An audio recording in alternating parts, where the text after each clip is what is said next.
जय हिंद दोस्तों, कैसे हैं आप सभी प्यारे भक्तों को राधे राधे। दोस्तों, इस टाइम मैं आया हूं भगवान श्री कृष्ण की नगरी और 4 धामों में से एक प्रमुख धाम द्वारिका। आज के इस खास वीडियो में मैं आपको द्वारिका यात्रा और दर्शन की संपूर्ण जानकारी बताऊंगा। अगर आप भी द्वारिका आने का प्लान बना रहे हैं तो आप एकदम सही वीडियो देख रहे हैं। ये वीडियो आपकी बहुत हेल्प करेगा। इस वीडियो में बात करेंगे आप यहाँ तक कैसे पहुँचेंगे, रुकने के लिए होटल या धर्मशाला कहाँ पर लेना चाहिए, दर्शन करने का सही तरीका क्या है, आप यहाँ पर कहाँ कहाँ घूम सकते हैं, और वीडियो के लास्ट में बात करेंगे संपूर्ण बजट की। तो द्वारिका यात्रा की A to Z complete information के लिए वीडियो को एक बार पूरा जरूर देखें। तो चलिए द्वारिकाधीश जी का नाम लेके शुरू करते हैं आज की इस पावन यात्रा को। दोस्तों, द्वारिका भारत के 4 प्रमुख धामों में से एक प्रमुख धाम है जो गुजरात के काठियावाड़ क्षेत्र में गोमती नदी और अरब सागर के संगम के किनारे स्थित है। द्वारिका बहुत ही प्राचीन और धार्मिक नगरी है। 5000 साल पहले भगवान श्री कृष्ण ने मथुरा छोड़ने के बाद में यहाँ पर सोने की द्वारिका बसाई थी।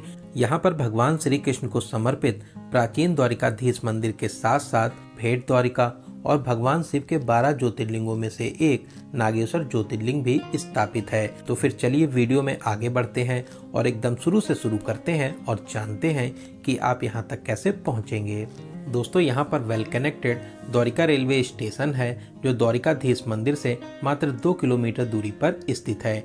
वहीं यहाँ का नियरेस्ट एयरपोर्ट जामनगर में है जो द्वारिका से 135 किलोमीटर दूरी पर स्थित है। तो चलिए ट्रेन का शानदार सफर पूरा करके अब हम लोग पहुँच चुके हैं द्वारिका, और अब हम लोग बात करते हैं रुकने के लिए होटल या धर्मशाला कहाँ पर लेना चाहिए। दोस्तों, ऐसे तो पूरे द्वारका में आपको बहुत से होटल और धर्मशाला मिल जाएंगे, लेकिन आप द्वारिकाधीश मंदिर के 400 से 500 मीटर रेंज में बजट से लेकर VIP होटल या धर्मशाला ले सकते हैं। यहाँ पर रूम्स की स्टार्टिंग 800 से हो जाती है। 1500 से 2000 के बजट में आप बहुत ही अच्छा AC रूम ले सकते हैं। तो चलिए एक अच्छा सा रूम लेने के बाद में अब हम लोग बात करते हैं यहाँ पर दर्शन करने का सही तरीका क्या है। दोस्तों, ऐसी मान्यता है लोग पहले गोमती नदी में स्नान करने के बाद द्वारिकाधीश मंदिर में भगवान श्री कृष्ण के दर्शन करते हैं। मंदिर में प्रवेश करने के 2 प्रमुख द्वार हैं, स्वर्ग द्वार और मोक्ष द्वार। मंदिर में दर्शन करने की टाइमिंग सुबह 6:30 बजे से दोपहर 1 बजे तक है। फिर उसके बाद में शाम को 5 बजे से रात 9:30 बजे तक आप दर्शन कर सकते हैं। दोस्तों, यहाँ पर मुख्य मंदिर के अंदर मोबाइल फ़ोन, कैमरा, बैग, जूता चप्पल ले जाना मना है। यहाँ पर आपको फ्री लॉकर फैसिलिटीज़ मिल जाती हैं। तो चलिए लाइन में लगकर मंदिर में प्रवेश करेंगे। जगत के पालनहार श्री द्वारिकाधीश जी के दर्शन कर जीवन को सफल बनाएंगे। द्वारिकाधीश आपकी सभी मनोकामनाओं को जरूर पूरा करेंगे। दोस्तों, ये विश्व प्रसिद्ध मंदिर 2500 साल पुराना है। इस मूल मंदिर का निर्माण श्री कृष्ण के परपोते वज्रनाभ ने कराया था। इस 5 मंजिला मंदिर की वास्तुकला देखकर आप अचंभित रह जाएंगे।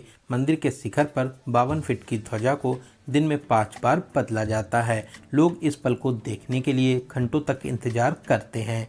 तो दोस्तों, यहाँ पर दर्शन करने के बाद में अब हम लोग गोमती नदी साइड आ जाएंगे। घाट के पास में बहुत से प्राचीन मंदिर बने हुए हैं। वहीं घाट के अंतिम छोर पर श्री संगम नारायण मंदिर है। यहीं पर गोमती नदी का अरब सागर में संगम होता है। आप मंदिर में प्रवेश कर दर्शन कर सकते हैं।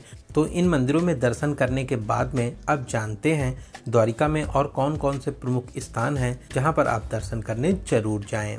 दोस्तों, यहाँ पर मंदिर दूर दूर हैं, तो आप ऑटो या स्कूटी से इन मंदिरों को कवर कर सकते हैं। ऑटो वाले द्वारिका लोकल के लिए 500 से 600 रुपए का चार्ज करते हैं और आपको 5 से 6 प्लेसेस को कवर कराते हैं। वहीं अगर आप 2 लोग हैं तो स्कूटी बेस्ट रहता है।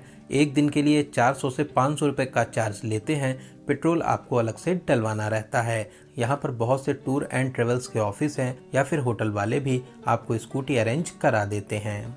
तो चलिए सबसे पहले हम लोग चलेंगे श्री स्वामीनारायण मंदिर।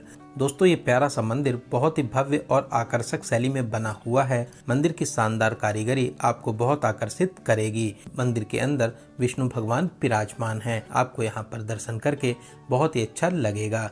तो यहाँ पर दर्शन करने के बाद में अब हम लोग चलेंगे भड़केश्वर महादेव मंदिर, जो यहाँ से लगभग 1.5 किलोमीटर दूरी पर स्थित है। दोस्तों ये मंदिर बहुत ही दिव्य और अलौकिक है जो अरब सागर के बीचों बीच में स्थापित है। दोस्तों मंदिर को विशाल शिवलिंग के स्वरूप में बनाया गया है। ऐसा माना जाता है यहाँ की शिवलिंग 5000 साल पहले स्वयं प्रकट हुई थी। आपको यहाँ पर दर्शन करके बहुत ही शांति मिलेगी। साथ ही साथ आप मंदिर के किनारे बैठकर अपनी प्यारी प्यारी फोटोशूट भी करा सकते हैं। तो चलिए अब हम लोग चलेंगे सिद्धनाथ महादेव। दोस्तों ये मंदिर द्वारिका के प्राचीन और प्रमुख मंदिरों में से एक है। यहाँ पर प्राचीन बरगद का पेड़ भी है। साथ ही साथ भोलेनाथ सिद्धेश्वर महादेव के रूप में विराजमान है। आप इस प्राचीन मंदिर में प्रवेश कर महादेव जी के दर्शन कर सकते हैं। तो यहाँ पर दर्शन करने के बाद में आप लाइट हाउस भी जा सकते हैं, जहाँ से दूर तक फैले विशाल समुद्र के बहुत ही शानदार नज़ारे देखने को मिलते हैं। तो चलिए दोस्तों अब हम लोग आ चुके हैं सनसेट पॉइंट द्वारिका बीच पर। शाम को यहाँ पर मैक्सिमम लोग घूमने के लिए आते हैं। यहाँ पर आप लहरों के साथ में बहुत ही अच्छे तरीके से मस्ती कर सकते हैं। दोस्तों बहुत ही प्यारा बीच है। लोग यहाँ पर बैठकर सनसेट के शानदार नज़ारों को देखते हैं। तो आप भी शाम को यहाँ पर जरूर आइए। शाम को यहाँ पर घूम के आपको बहुत ही अच्छा लगेगा। तो दोस्तों इन सभी प्लेसेस पर घूमने के बाद में अब हम लोग शाम को अपने होटल में आराम करेंगे और अगली सुबह हम लोग चलेंगे नागेश्वर ज्योतिर्लिंग और भेंट द्वारिका। दोस्तों अगर आपके पास में रेंटेड स्कूटी है तब तो सबसे अच्छा है। इसके अलावा ऑटो वाले नागेश्वर ज्योतिर्लिंग, भेंट द्वारिका और इस रूट पर जितने भी प्रमुख प्लेसेस हैं इन सभी को कवर करने के लिए 2000 से 2500 रुपये का चार्ज करते हैं। वहीं टैक्सी वाले 3500 से 4000 रुपये का चार्ज करते हैं। तो चलिए सबसे पहले हम लोग चलेंगे नागेश्वर ज्योतिर्लिंग जो द्वारका से लगभग 17 किलोमीटर दूरी पर स्थित है। दोस्तों ये बहुत ही प्रसिद्ध और अलौकिक मंदिर है जो भगवान शिव के 12 ज्योतिर्लिंगों में से 10वें स्थान पर आता है। यहाँ पर शिव जी की 125 फीट ऊंची विशाल प्रतिमा स्थापित है जो 3 किलोमीटर दूरी से ही दिखाई देती है। तो चलिए लाइन में लगकर मंदिर में प्रवेश करेंगे। महादेव जी गर्भगृह में विराजमान हैं। आप दर्शन करके आशीर्वाद प्राप्त कर सकते हैं। दर्शन के अलावा आप अगर चाहें तो यहाँ पर विशेष पूजन भी करा सकते हैं। जिन लोगों की कुंडली में सर्पदोष होता है उन लोगों के लिए यहाँ पर पूजन का विशेष महत्व माना जाता है। तो यहाँ पर दर्शन करने के बाद में अब हम लोग चलेंगे गोपी तालाब जो यहाँ से 5 किलोमीटर दूरी पर स्थित है। दोस्तों ये भी बहुत ही प्रसिद्ध और प्रमुख स्थान है। ऐसी मान्यता है भगवान श्री कृष्ण से मिलने के लिए बहुत सी गोपियां मथुरा से यहाँ पर आई थी। भगवान श्री कृष्ण ने गोपियों के साथ में अंतिम बार यहीं पर रासलीला की थी। दोस्तों यहाँ पर बहुत से मंदिर भी स्थित हैं। साथ ही यहाँ पर आप पानी में तैरते हुए पत्थर को भी देख सकते हैं। तो यहाँ पर दर्शन करने के बाद में अब हम लोग चलेंगे भेंट द्वारका जो गोपी तालाब से 22 किलोमीटर दूरी पर स्थित है। दोस्तों भेंट द्वारका तक बहुत ही अच्छा हाईवे बना हुआ है। हाल में ही समुद्र के ऊपर बहुत ही प्यारा सुदर्शन सेतु भी बनाया गया है। पहले भेंट द्वारिका तक बोट के माध्यम से जाया जाता था। दोस्तों भेंट द्वारिका एक टापू है। यहीं पर भगवान श्री कृष्ण का निवास स्थान था। इसके अलावा द्वारका भगवान श्री कृष्ण की राजधानी हुआ करती थी। वहीं से वे राजपाट चलाते थे। दोनों ही जगह द्वारिकाधीश मंदिर हैं। तो अब हम लोग आ चुके हैं द्वारिकाधीश मंदिर के पास में।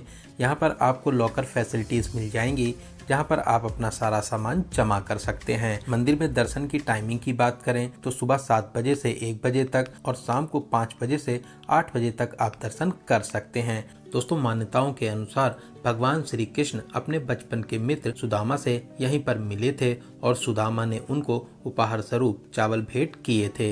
इसीलिए यहाँ पर चावल का भोग लगता है। आप मंदिर में प्रवेश कर द्वारिकाधीश जी के दर्शन कर सकते हैं।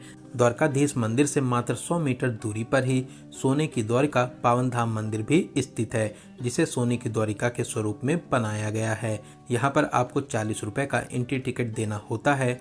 कांच के छोटे छोटे टुकड़ों से बहुत ही शानदार तरीके से प्यारा सा मंदिर बनाया गया है। यहाँ पर भगवान श्री कृष्ण की जीवन लीलाओं को मूर्तियों के माध्यम से बहुत ही अच्छे तरीके से दिखाया गया है। यहाँ की झांकियाँ देखकर आपका दिल खुश हो जाएगा। इन मंदिरों के अलावा आप हनुमान टीला मंदिर, नीलकंठ महादेव और अभया माता मंदिर में दर्शन भी कर सकते हैं। तो यहाँ से वापसी के टाइम पर सुदर्शन सेतु पर भी आप कुछ देर रुक सकते हैं। सुदर्शन सेतु को बहुत ही शानदार तरीके से बनाया गया है। पिलर पर लगे मोर पंख यहाँ की भव्यता में 4 चांद लगाते हैं। आप अपनी यादों के लिए प्यारी प्यारी फोटोशूट जरूर कराएं। तो दोस्तों अब हम लोग द्वारका साइड वापसी करेंगे। अब हम लोग चलेंगे शिवराजपुर बीच, जो भेट द्वारिका से 25 किलोमीटर दूर और द्वारका से 12 किलोमीटर दूरी पर स्थित है। हरे नीले पानी वाले इस बीच पर आप सभी वाटर एक्टिविटीज का मजा ले सकते हैं। यहाँ पर आप speed boat ride, banana ride, paragliding, boating के साथ साथ समुद्र के बीचों बीच में स्थित आइलैंड पर भी बोट के माध्यम से जा सकते हैं। बहुत ही सुंदर और प्यारा सा बीच है। आप यहाँ पर बहुत ही अच्छे तरीके से एंजॉय कर सकते हैं। तो यहाँ पर मस्ती करने के बाद में अब हम लोग चलेंगे रुक्मणी माता मंदिर, जो द्वारका से 2 किलोमीटर दूरी पर स्थित है। दोस्तों ऐसी मान्यता है, भगवान श्री कृष्ण और माता रुक्मणी ने खुद पानी पीकर प्यास को शांत कर लिया था, लेकिन अपने गुरु दुर्वासा ऋषि से पानी के लिए नहीं पूछा था, जिससे क्रोधित होकर दुर्वासा ऋषि ने दोनों को 12 साल अलग रहने का श्राप दिया था। तभी यहाँ पर जल का दान किया जाता है और दर्शन करने के बाद में आप जल का प्रसाद ग्रहण कर सकते हैं। दोस्तों बहुत ही अलौकिक और दिव्य मंदिर है। यहाँ पर दर्शन करने के बाद ही आपकी द्वारिका यात्रा पूरी मानी जाती है, तो आप यहाँ पर दर्शन करने जरूर आइए। दोस्तों इन मंदिरों में दर्शन करने के बाद में आप इस्कॉन मंदिर और गायत्री माता मंदिर में भी दर्शन कर सकते हैं। इसके अलावा द्वारका में और भी छोटे बड़े मंदिर हैं, आप वहाँ पर भी दर्शन आदि कर सकते हैं। तो चलिए अब बात करते हैं यहाँ पर दर्शन करने का सबसे अच्छा समय कौन सा रहता है। दोस्तों नवंबर से अप्रैल तक सबसे अच्छा समय माना जाता है। इसके अलावा मई और जून में भी आप यहाँ आ सकते हैं। उस टाइम पर यहाँ का टेम्परेचर थोड़ा सा हाई हो जाता है। तो बात करें आपको कितने दिनों का टूर प्लान बनाना चाहिए, तो दोस्तों आप कम से कम 2 डेज और 1 नाइट का प्लान जरूर बनाएं। इसके अलावा 3 डेज और 2 नाइट का प्लान द्वारिका घूमने के लिए इनफ रहता है। तो चलिए अब बात करते हैं सबसे ज़रूरी क्वेश्चन, बजट की। कितने बजट में आप इस पावन यात्रा को पूरा कर लेंगे। दोस्तों अगर आप 2 लोग हैं और आप 3 डेज और 2 नाइट का प्लान बनाते हैं, तो फिर आप मान के चलिए कि 10,000 से 12,000 प्लस ट्रेन टिकट, इतने बजट में इस प्यारी सी यात्रा को पूरा कर लेंगे। तो दोस्तों यहाँ पर मैंने आपको द्वारका यात्रा और दर्शन की हर एक छोटी बड़ी जानकारी को बहुत ही अच्छे और सही से देने की पूरी कोशिश की है। अगर फिर भी आपके कोई क्वेश्चन रह जाते हैं तो आप कमेंट के माध्यम से पूछ सकते हैं। आप इस वीडियो को कहां से देख रहे हैं और आपको ये वीडियो कैसा लगा, कमेंट बॉक्स में जरूर बताइएगा। वहीं दोस्तों अगर आपको वीडियो की जानकारी हेल्पफुल लगी हो तो अपने एक लाइक से हमें मोटिवेट जरूर करें। साथ ही साथ अपने सभी फ्रेंड्स और रिलेटिव में जरूर से जरूर शेयर करें। अगर अभी तक आप हमारी फैमिली यात्रा मित्र से नहीं जुड़े हैं तो प्लीज़ चैनल को सब्सक्राइब जरूर करें। साथ ही साथ बेल आइकन प्रेस करने के बाद में ऑल नोटिफिकेशन को जरूर क्लिक करें। तो चलिए दोस्तों अब मिलते हैं किसी ऐसे ही इन्फॉर्मेटिव वीडियोज़ में। तब तक आप अपना और अपने परिवार का बहुत ज़्यादा ख्याल रखें। आपकी यात्रा सफल, सुगम और मंगलमय हो। जय हिंद, जय भारत।